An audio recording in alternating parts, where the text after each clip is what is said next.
اور محبت پاک ہونے کی سب سے بڑی دلیل یہ ہے کہ جس سے تم محبت کرتے ہو اس سے نکاح کر لو۔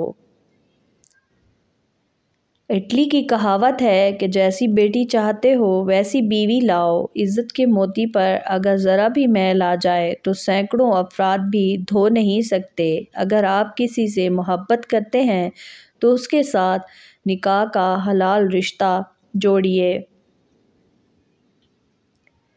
ایک محفل میں کسی نے کہا کہ عورت پاؤں کی جوتی کے برابر ہوتی ہے۔ وہیں ایک بابا جی بیٹھے تھے، کہنے لگے، تم نے صحیح کہا، عورت جوتی کی مانند ہے اس شخص کے لیے جو خود پاؤں کی مانند ہے، مگر عورت تاج کی مانند بھی ہو سکتی ہے اس شخص کے لیے جو خود کو بادشاہ کی مانند سمجھتا ہو۔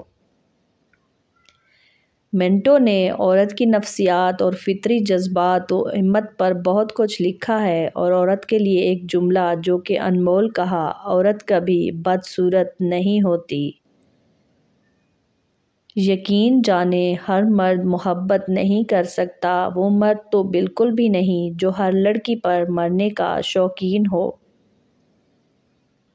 عورت میں کشش تب تک رہتی ہے جب تک وہ اقرار کے بندھن میں نہیں بندھتی، اور مرد تب تک بے قرار رہتا ہے جب تک اس سے اقرار نہیں کہلوا لیتا۔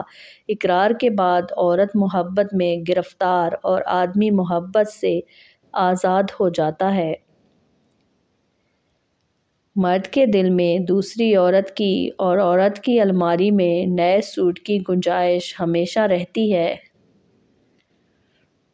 شادی کا رشتہ 3 باتوں کی وجہ سے مضبوط مثالی ازدواجی زندگی ہوتا ہے۔ پہلی بات اعتبار، دوسری بات محبت، تیسری اور سب سے اہم بات احساس۔ اگر ان تینوں میں سے ایک بات بھی آپ کے رشتے میں نہیں ہے تو یقین مانیں آپ کا رشتہ بالکل کھوکھلا ہے۔ بحث اور شک کرنے والی عورت مرد کے دل سے اتر جاتی ہے اور وہ باہر دلچسپی لینے لگتا ہے۔